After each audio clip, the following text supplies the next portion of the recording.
The wind howled like a beast outside, rattling the shutters of the old mountain cabin. Snow piled high against the porch steps, and nightfall had wrapped the forest in a heavy, silver silence. Inside, Eleanor Hayes moved slowly but with purpose, as she always did, stoking the fire, stacking another log, checking the kettle that hissed softly on the stove. Her hands, though weathered and cracked with years of solitude, were steady. She had done this every night for 17 winters. The cabin was small but orderly. A wall of books, a rocking chair with an old quilt, jars of preserved fruit lining the shelves. It was a world she had built after the world outside had failed her. No phone, no internet, no visitors, just Eleanor and the quiet. Outside, the wind shifted. A sound broke the rhythm of the storm, dull and sudden, like something heavy striking the porch.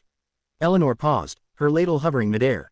Another sound followed, softer but unmistakable. She tightened the shawl around her shoulders, stepped to the window, and peered out. Nothing but swirling snow, but something wasn't right. She opened the front door, bracing herself against the gust that tore into the room. At first she saw only white. Then her eyes focused, and her breath caught. Two figures lay crumpled on her porch, their tuxedos soaked and stiff with frost, skin ghostly pale. One had his arm draped over the other, as if trying to protect him even in collapse. Their breaths came in shallow gasps, barely visible in the frigid air. Without a word, Eleanor moved. She pulled the first man, slim, dark-haired, barely conscious, across the threshold, then the second, broader and shivering uncontrollably. She slammed the door shut behind them, sealing out the blizzard. Her hands moved quickly, years of solitude sharpening her instincts. Blankets, hot towels, the fire stoked higher. She didn't speak, not yet. She didn't ask who they were or why they were dressed like grooms. That could wait. The fire cracked and popped, casting flickering shadows across the cabin walls. The storm outside had only grown louder, wind shrieking against the windows like something wild trying to get in. But inside, the air was warm, heavy with the scent of burning wood, damp wool, and something new, people. Two strangers, still swaddled in quilts, sat hunched close to the fire, steam rising from their wet clothes hung nearby on chairs and hooks. Eleanor handed each of them a mismatched ceramic mug, both filled with hot water steeped with ginger and honey. It wasn't tea in the traditional sense, but it did the job. The taller one took his gratefully, fingers trembling around the cup. The other nodded with a murmured thank you before sipping. They were still pale, but color was slowly returning to their faces. Eleanor studied them with quiet curiosity. They were young, maybe in their late 20s, one with a sharp jaw and anxious eyes, the other softer-faced but bruised with fatigue. Both still wore tuxedo pants, though the jackets had been peeled away and hung to dry.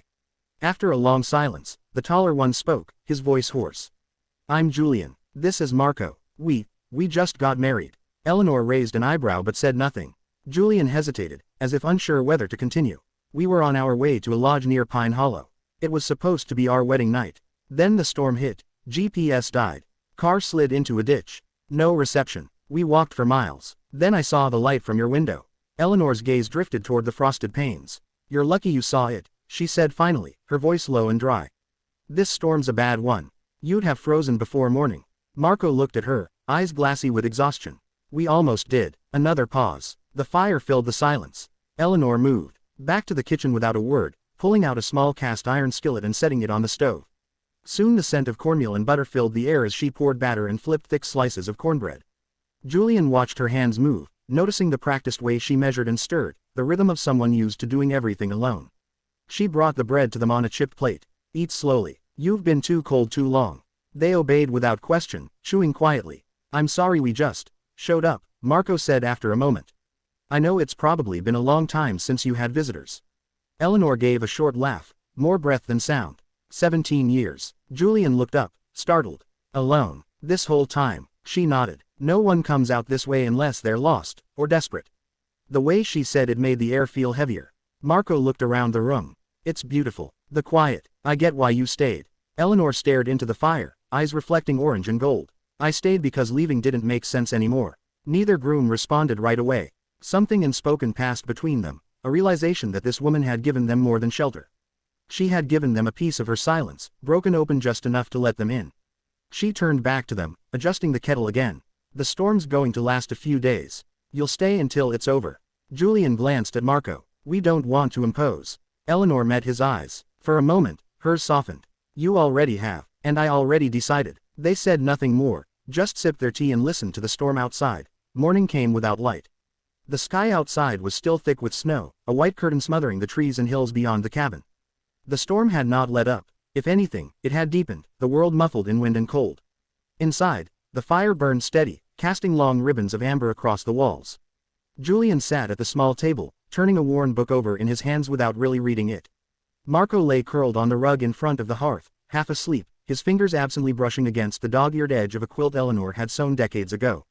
Eleanor, meanwhile, moved about the kitchen with quiet grace, preparing a simple breakfast of oatmeal and dried fruit.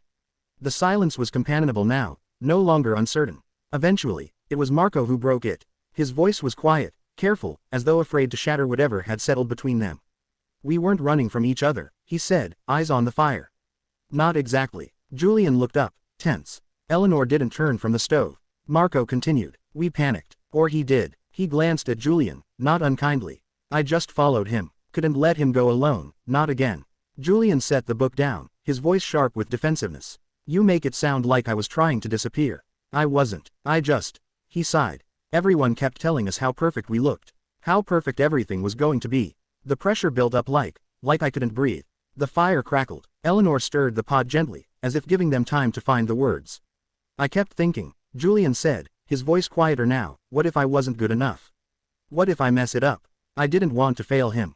"You didn't fail me," Marco said softly. "You scared me, but you didn't fail." Julian met his gaze, then looked away, swallowing hard. "I just needed to run, for a second.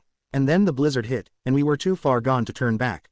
Eleanor turned from the stove, ladling oatmeal into chipped bowls and setting them on the table. She didn't speak until they were seated and eating. "My husband used to say storms have a way of stripping things down to their bones," she said. "You don't find out who you are when the sun is shining. You find out when you're cold, and scared, and don't know the way home." She sat with them, her spoon scraping gently against the side of the bowl. "He died in a storm not unlike this one," she said without emotion, though her eyes had dimmed. "Went out to help a lost hiker. Never came back. I was angry for a long time. Not at him, for doing the right thing. At the world, at the randomness of it all." Julian and Marco were still, the gravity of her words settling over the room. "I locked the door after that," she said. "Not just the one outside. The one in here." She tapped her chest. "Didn't see the point in opening it again." Marco set his spoon down, watching her carefully. "But you opened it for us." Eleanor gave a small smile, barely visible. "I didn't know I was going to. Not until I saw you lying there. Two fools in tuxedos, shivering like stray dogs." They chuckled softly, the tension broken. "You saved us," Julian said. "You didn't have to." "No," she agreed. "But I think I did." The room went quiet again, but now the silence felt different. Not empty, not guarded. Just full. With pain, and memory, and something like grace. Eleanor stood and added another log to the fire, watching the flames catch and rise. The storm finally began to break on the third morning. The wind quieted overnight, retreating like a wild animal that had worn itself out, and now a pale blue sky stretched above the snow-covered trees. Sunlight spilled gently through the frosted windows, scattering soft patterns on the cabin floor. The world outside was still frozen, but it sparkled.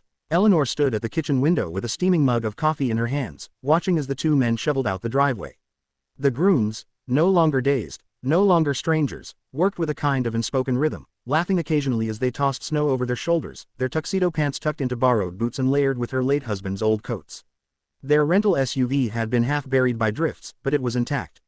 With a little more digging and a warm engine, they'd be able to leave by noon. The thought sat strangely with Eleanor. She hadn't realized how easily their voices had woven into the fabric of her silence. The quiet she had once craved now seemed different. Not lonely, but no longer enough. Julian came back inside first, cheeks red, breath puffing from exertion. "We think we've got a clear path down the road," he said, unwrapping a scarf. "If we can make it to the highway, we can probably get to the lodge by nightfall." Eleanor nodded, setting down her cup. "I packed you a bit of food. The roads out there might still be a mess." Marco came in behind him, brushing snow from his hair. "You've already done enough," he said, looking around at the warm cabin. "We wouldn't have made it if you hadn't." Eleanor raised a hand gently. "Don't say that. You would've. People do." Julian shook his head. "Not always." She didn't argue. Instead, she moved toward the hearth where they'd spent the last 2 nights, carefully folding the quilts they'd slept under. The fire still glowed low in the grate, embers winking like old secrets. She didn't know what she'd do tonight, after they left. Maybe she'd read again. Or maybe she wouldn't. Maybe she'd just sit and remember the sounds of them breathing, talking, laughing. They stood by the door now, their bags slung over their shoulders, their tuxedos wrinkled and stained, but still oddly proud. Julian hesitated, then turned and wrapped Eleanor in a hug, firm, warm, without hesitation. Marco followed, lingering for a second longer, as if trying to say something without words. "We'll come back," he said. "We'll write, if you get, a mailbox." Eleanor gave a rare smile. "I might even get a phone." They laughed, and then they were gone, walking to the car, footprints marking the snow like a breadcrumb trail back to her door. She stepped onto the porch to watch them go. The sun was higher now, turning the ice on the trees to prisms. The sound of the engine starting reached her ears, low and hopeful. The SUV turned slowly down the road, past the bend, and vanished into the forest.